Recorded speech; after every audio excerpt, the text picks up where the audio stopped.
الرجیم بسم اللہ الرحمن الرحیم الحمدللہ رب العالمین وصلی اللہ علی محمد وآلہ الطیبین الطاہرین المعصومین ولعنت الدائم علی اعدائہم اجمعین من الآن الی قیام یوم الدین۔ دوستان، بہرحال آپ لوگ بزرگان میں سے ہیں اور خدمت گزاران دین ہیں۔ آپ لوگوں کو تو صرف ایک سمجھیں ریویژن ٹائپ کی چیز ہے، ورنہ کوئی آپ کی معلومات میں اضافہ تو ہونے والا نہیں ہے۔ ٹاپک جو ہے آج کا جو ہے وہ تقلید کے حوالے سے۔ آپ بھی اسی معاشرے میں رہتے ہیں اور اتفاق سے کچھ عرصے سے میں بھی اسی معاشرے میں رہ رہا ہوں۔ کچھ چیزیں ایسی ہیں تقلید کے حوالے سے جو بہت زیادہ پوچھی جاتی ہیں، بہت زیادہ سوال کیے جاتے ہیں، جس میں کچھ اشتباہات موجود ہیں۔ اس لیے بہتر ہے بجائے اس کے کہ ہم کوئی سیکوینس سے توضیح المسائل کے مسائل کو پڑھیں، تو ہم جو ہے وہ جو پراکندہ چیزیں ہیں لیکن بالآخر جو میرے ذہن میں ہیں اور پیش آنے والے اور مسائل ہیں ان کے حوالے سے ہم تھوڑی سی بات چیت کرتے ہیں، تاکہ بالآخر جب ہم لوگ ممبروں پہ جائیں یا کسی جگہ پہ درس دیں تو یہ نہ ہو کہ ایک صاحب کچھ بول رہے ہوں، دوسرے صاحب کچھ بول رہے ہوں، تیسرے صاحب کچھ بول رہے ہوں، چوتھے صاحب کچھ بول رہے ہوں، پانچویں صاحب کچھ بول رہے ہوں، تو جتنے منہ اور اتنی ہی باتیں، یہ نہیں ہونا چاہیے۔ اس لیے میں آپ کی خدمت میں صرف وہ چیزیں عرض کر رہا ہوں کہ جو اس وقت معاشرے میں پیش آ رہی ہیں۔ سب سے پہلے میں آپ کی خدمت میں عرض کروں کہ ایک اہم مسئلہ جو پیش آتا ہے وہ میت پر باقی رہنے کا مسئلہ، تقلید بر میت کا مسئلہ ہے۔ ایک بات ہمیشہ یاد رکھیں، ہماری ایک بڑی غلطی جو لوگوں سے دیکھی گئی ہے معاشرے میں جو موجود ہے وہ یہ ہے کہ مثلا فرض کریں آغا ایکس کی تقلید کر رہے تھے، آغا ایکس کا ہو گیا انتقال، تو لوگ کیا کرتے ہیں؟ لوگ بعض اوقات علماء بھی یہی کام کرتے ہیں۔ وہ کیا کرتے ہیں؟ وہ کرتے یہ ہیں کہ اسی آغا ایکس کی توضیح المسائل اٹھاتے ہیں اور اس میں دیکھتے ہیں کہ آغا ایکس نے لکھا ہوا ہے کہ جی میت پر باقی رہنا جائز ہے یا واجب ہے، درست؟ تو وہ اسی مسئلے پر عمل کرتے ہوئے میت پر باقی رہنے کا حکم صادر کر دیتے ہیں۔ قضیہ سمجھ میں آیا میں کیا عرض کیا؟ جس کا انتقال ہوا ہے اسی کی توضیح میں سے اس کا مسئلہ دیکھتے ہیں کہ یہ مرنے والے مجتہد جو تھے یہ بقا بر میت کے بارے میں ان کی کیا نظریہ ہے، اور وہ دیکھتے ہیں کہ وہ جواز کے یا وجوب کے قائل ہیں، تو معاشرے میں مسئلہ پھیل جاتا ہے جی مثلا میت پہ باقی رہنا واجب ہے یا جائز ہے۔ اور پھر جو وجوب کی بات آتی ہے تو اس میں بھی آپ کو تو معلوم ہے، آپ لوگوں کے ذہن میں ہے کہ نظریات مختلف ہیں۔ کوئی کہتا ہے کہ جی بالکل یوں سمجھیں کہ مردہ زندہ ہو گیا، اس طرح سے آپ اس کی مسئلوں پہ باقی رہیں، چاہے آپ نے سیکھے ہوں نہ سیکھے ہوں، زندگی میں عمل کیا ہو نہ کیا ہو۔ بعض قائل ہیں کہ نہیں، جو مسئلے سیکھے ہیں اور جن پر عمل کیا ہے ان پر آپ باقی رہ سکتے ہیں، بعض کہتے ہیں جو یاد ہیں ان پہ باقی رہ سکتے ہیں۔ مختلف نظریات ہیں، تو وہ اسی حساب سے اس مردہ مجتہد کا یہ والا مسئلہ معاشرے میں پھیل جاتا ہے، جبکہ یہ سلسلہ ہی یہ طریقہ ہی غلط ہے۔ مات المفتی مات الفتویٰ، تو یہ کیسے زندہ ہو گیا اس کا فتویٰ؟ سب سے پہلی غلطی جو ہم لوگ کرتے ہیں وہ اسی جگہ پہ کرتے ہیں۔ یہ مسئلہ ہمیں مرنے والے کا نہیں دیکھنا کہ وہ کیا کہتا تھا۔ دیکھیں جیسے ہی آپ کی، کیونکہ جیسے ہی مجتہد کا انتقال ہوتا ہے یوں سمجھیں کہ فوری طور پر اس کی وکالتیں وغیرہ تو ختم ہو ہی جاتی ہیں، لیکن اس کا فتویٰ بھی معلق ہو گیا، وہ اب اس وقت قابل عمل نہیں آپ کے لیے۔ پہلی ذمہ داری جو انسان کو آتی ہے اس کی گردن پر وہ یہ آتی ہے کہ وہ زندوں میں سے جو عالم ہے اس عالم کا انتخاب کرے۔ اچھا، اب یہ بھی ایک مزیدار بات ہے، یہ بھی ایک کہانی شروع ہو جاتی ہے۔ بس آغا ایکس کا انتقال ہوا، اب ایک طوفان شروع ہو جاتا ہے کہ اب کس کی تقلید کی جائے، عالم کون ہے زندوں میں سے؟ لوگ ادھر گھوم رہے ہیں ادھر گھوم رہے ہیں، اس سے پوچھ رہے ہیں اس سے پوچھ رہے ہیں، ایران فون کھڑکائے جا رہے ہیں، بالآخر عراق فون کھڑکائے جا رہے ہیں۔ ہے اس کی ضرورت؟ ویسے آپ لوگوں کی کیا خیال ہے ضرورت اس چیز کی؟ پھر کیا کریں؟ جب ایک کی میں تقلید کر رہا تھا، اس ایک کا انتقال ہو گیا، اب میں تو اہل خبرہ میں سے نہیں ہوں، تو میں کیسے تشخیص دوں کہ اب اس وقت جو ہے وہ عالم کون ہے، کیونکہ زندہ عالم میں سے مجھے تقلید کرنی ہے. اس کو اس کی زندگی میں فلا عالم سمجھتے تھے وہ عالم. یہ سمپل سا طریقہ یہ ہے کہ میں آغا کی زندگی میں جن کا انتقال ہوا ہے، بالآخر احتیاط واجب میں کسی کی طرف تو رجوع کرتا تھا نا. تو احتیاط واجب میں رجوع کرنے کا قانون کیا ہے کہ عالم فل عالم کی رعایت کرتے ہوئے رجوع کیا جاتا ہے. یعنی میں اگر پہلے کی تقلید کر رہا ہوں تو دوسرے کی طرف رجوع کرنا ہے مجھے. فرض کریں ایک لائن لگی ہوئی ہے، مارکر وارکر نہیں ہے کوئی یہاں پر، اگر ایک لائن لگی ہوئی ہو، مثلا 4 آدمی کھڑے ہوئے ہوں، درست، یہ جب لائن میں سے نکل جائے گا تو یہ خود بخود فرسٹ بن جائے گا یا نہیں بن جائے گا؟ ہمیں پریشان ہونے کی ضرورت ہی نہیں ہے. یعنی یہ تو سمجھیں کہ بالکل ایک آٹومیٹک سسٹم ہے کہ جب آپ آغا کی زندگی میں ان کو دوسرے نمبر کا مان رہے تھے، تو جب یہ آغا لائن سے ہٹ گئے، سائڈ میں ہو گئے انتقال کی وجہ سے، تو یہ دوسرا والا خود بخود پہلے ہی پہ، آپ کہیں صف میں کھڑے ہوتے ہیں نا، آگے والا نکلتا تو آپ آگے آ جاتے ہیں نہیں آ جاتے؟ خوب اسی طرح یہ بھی آگے آ جائے گا. جیسے یہ آگے آ جائے گا، یہ ہو گیا عالم حی. جب عالم حی ہو گیا تو اب ہمیں پہلی ذمہ داری مرنے کے بعد یہ پیدا ہوتی ہے کہ ہمیں اس کی طرف رجوع کرنا ہے. اب اس کا مسئلہ دیکھیں کہ یہ کیا کہتے ہیں بقا بر میت کے بارے میں، ان کا نظریہ کیا ہے بقا بر میت کے بارے میں. اب بقا بر میت کے بارے میں 2 بنیادی نظریے ہیں، یا یہ جواز کے قائل ہیں یا یہ حرمت کے قائل ہیں. حرمت کے قائلین میں سے موجودہ زمانے کے مراجعین میں جناب شیخ بشیر صاحب، جو عراق کے مراجعین میں سے ہیں، آپ کے اپنے ملک عزیز پاکستان کے، درست. خوب، یہ حرمت کے قائل ہیں، کہتے ہیں زندہ ہی کی تقلید ہو سکتی ہے، مردہ کی نہ ابتداءً ہو سکتی ہے نہ بقاءً ہو سکتی ہے. اچھا، اب یہ بات آئی ہے تو میں اس سے پہلے ایک بریکٹ میں ایک چیز اور آپ لوگوں کی خدمت میں عرض کر دوں. دیکھیں، میت کی تقلید 2 طرح سے ہو سکتی ہے، یا ابتدائی ہے یا بقائی ہے. ابتدائی کا تو کوئی بھی قائل نہیں ہے. یعنی آج آپ پہلی مرتبہ تقلید کرنا چاہ رہے ہیں، ایک بچہ بالغ ہوا ہے، تقلید کرنا چاہ رہا ہے. ایک شخص تھا، ایک مدت تک اس نے تقلید نہیں کی، آج آپ لوگوں کی تبلیغات کے نتیجے میں وہ آپ کے پاس آئے کہ جی میں تقلید کرنا چاہتا ہوں.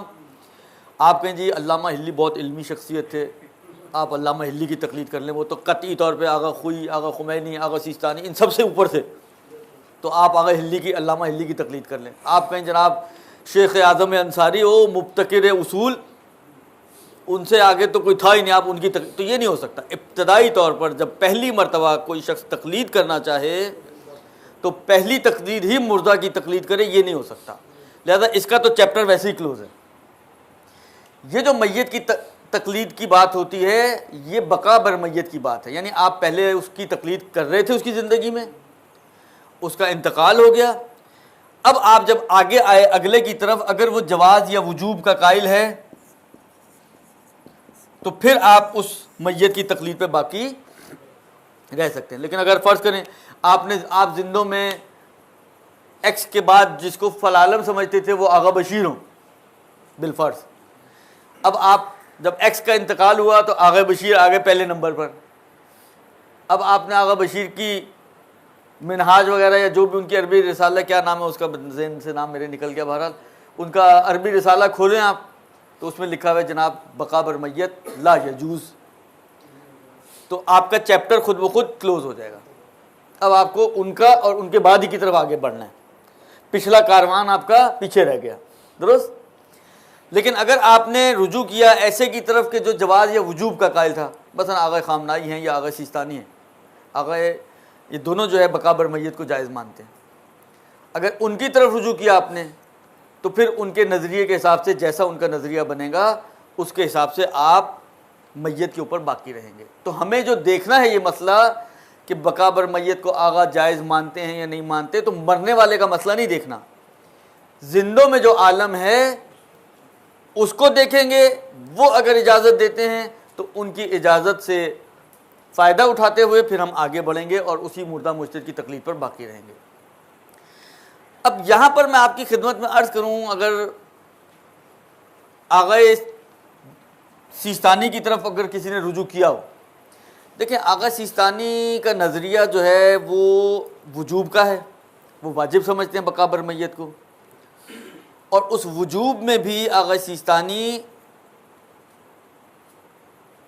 یہ فرماتے ہیں کہ اگر مردہ مجتہد کو زندہ سے عالم سمجھتے ہیں آپ ابھی بھی، تو آپ پر واجب ہے کہ آپ مردہ مجتہد کی تمام مسائل میں تقلید کریں، یعنی تقلید پر باقی رہیں، حتیٰ ان مسائل میں بھی جو آپ نے نہ سیکھے ہوں نہ عمل کیے ہوں، صرف وہ مسائل کہ جس میں مردہ مجتہد کا یا تو فتویٰ موجود نہیں ہے، کوئی نیا مسئلہ پیش آ گیا، ان کا کوئی فتویٰ ہی نہیں ہے، یا فتویٰ ہمیں نہیں مل رہا، جتنی جستجو ہم نے کرنی تھی کر لی، فتویٰ نہیں مل رہا، ان مسائل میں آپ زندہ کی طرف رجوع کریں گے، یعنی آغا سیستانی کی طرف رجوع کریں گے۔ ورنہ باقی جتنے بھی مسائل آپ کو مل سکتے ہیں، چاہے آپ نے پہلے رجوع نہ بھی کیا ہو، پہلے ان کا وہ مسئلہ نہ بھی دیکھا ہو، نہ سیکھا ہو، نہ یاد کیا ہو، نہ عمل کیا ہو، کہتے ہیں کوئی فرق نہیں پڑتا۔ مطلب فرض کریں آپ میں سے جو حضرات آغا خمینی کی تقلید میں تھے، مثلا ان کی تقلید میں آپ نے حج نہیں کیا، اب آپ نے رجوع کیا ان کے انتقال کے بعد آغا سیستانی کی طرف، تو وہ حج کے مسئلے تو پہلی دفعہ پیش آ رہے ہیں نا آپ کو، اب آپ حج پہ جا رہے ہیں تو پہلی دفعہ پیش آ رہے ہیں۔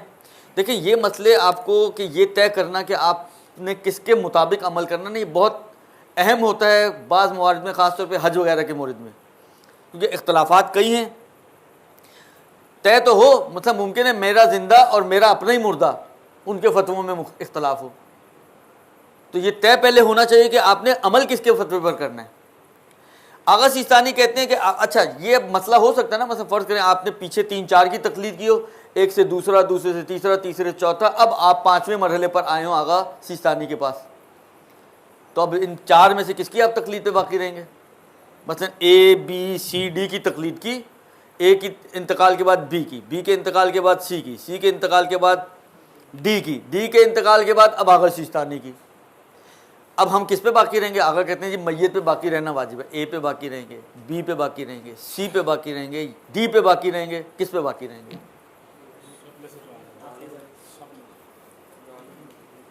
آغا سیستانی یہ فرماتے ہیں کہ ایک لائن بناؤ، پہلے مجھے کھڑا کرو سب سے آگے، درست، اس کے بعد یہ چاروں مردہ کھڑے کر دو، اے بی سی ڈی اور یہ میں، درست۔ اب آپ اپنی تحقیق کرو کہ ان میں سے اب کون ہے عالم اس وقت، جس کو آپ سمجھتے ہو کہ وہ عالم ہے، مثلا آپ کے خیال میں یہ عالم ہے اس وقت، آپ کی تحقیق، خیال سے مراد اپنے ہوائی گھوڑے تو نہیں دوڑانے ہم نے، علمی اعتبار سے جو طے ہو آپ کے لیے کہ کون عالم ہے، جو بھی طریقہ ہے اس کا، آپ کی تحقیق یہ بنی کہ جی یہ عالم ہے، تو آغا سیستانی کہتے ہیں آپ اس پہ باقی رہیں گے۔ آپ کی تحقیق کا یہ عالم ہے، آغا سیستانی کہتے ہیں اس پہ باقی رہیں گے۔ آپ کی تحقیق کا یہ عالم ہے، آغا کہتے ہیں اس پہ، جس پہ آپ کی تحقیق ٹھہرے جا کے عالمیت کے اعتبار سے ان 5 میں سے اس کی تقلید پر آپ باقی رہیں گے۔ یعنی کوئی فارمولہ نہیں ہے کہ پہلا، دوسرا، تیسرا یا چوتھا۔ پرانے بعض آغا خوئی، حتیٰ آغا خمینی کے کلمات کو اگر آپ دیکھیں تو انہوں نے ایک بات کہی ہے کہ اگر وجوب کے قائل ہیں تو پیچھے والے پہ جائیں گے، جواز کے قائل ہیں تو آخری والے پر آئیں گے، اس قسم کی ایک انہوں نے فارمولہ دیا ہے۔ لیکن آغا سیستانی کہتے ہیں ایسی کوئی کہانی نہیں ہے، سمپل ایک کہانی، سب کو لائن میں کھڑا کر دو، چیک کرو کہ ان میں سے کون عالم ہے، جو عالم بنے بس اس کی تقلید شروع کر دو۔ اگر آپ کی تحقیق یہی بنے کہ ان سب سے عالم آغا سیستانی ہے تو پیچھے کا چیپٹر کلوز، آپ آغا سیستانی کی تقلید شروع کر دو گے۔ یہ سمپل سا فارمولہ ہے آغا سیستانی کا۔ اچھا آپ لوگ ماشاءاللہ جی سوال ابھی کریں بات میں؟ چلو کر لو۔ اگر سی مثال کے طور پر اگر ان کے احتیاط واجب میں ہم ڈی کی طرف رجوع کرتے ہیں، ابھی تو ہم تقلید کی بات کر رہے ہیں، اور احتیاط واجب تو تقلید نہیں ہے، وہ بعد میں، درست، اس کو بعد میں عرض کرتا ہوں۔ جی سیستانی کو اللہ تعالیٰ اپنے زمان میں رکھے عمر دراز عطا فرمائے۔ الہی ان کے فتویٰ کے راز ہم ابوالقاسم خوئی کی تقلید کر رہے تھے، لیکن بعد از ان کے جو بزرگ آ رہے ہیں وہ کر رہے ہیں کہ لا یہ دوسرے، تو ہم نے بعد والوں کو کیا کرنا ہے؟ اگر آپ کی نظر میں زندہ عالم جو ہیں وہ آغا سیستانی ہیں تو بعد والوں کو آپ کو کیا کام؟ نہیں، یعنی یہ فوت ہو چکے ابھی۔ اچھا فوت والوں میں سے وہ لا یہ بولتے ہیں وہ فات المفتی فات الفتویٰ، ان کے پھر کہنے کا کوئی اثر نہیں ہے۔ سمجھا میں یہ عرض کر رہا ہوں کہ سیستانی صاحب کے فتویٰ کے خلاف ہم ابوالقاسم خوئی کی فتویٰ پر باقی تھے۔ صحیح ہے، اب آیت اللہ سیستانی صاحب فوت ہو چکے ہیں۔ خوب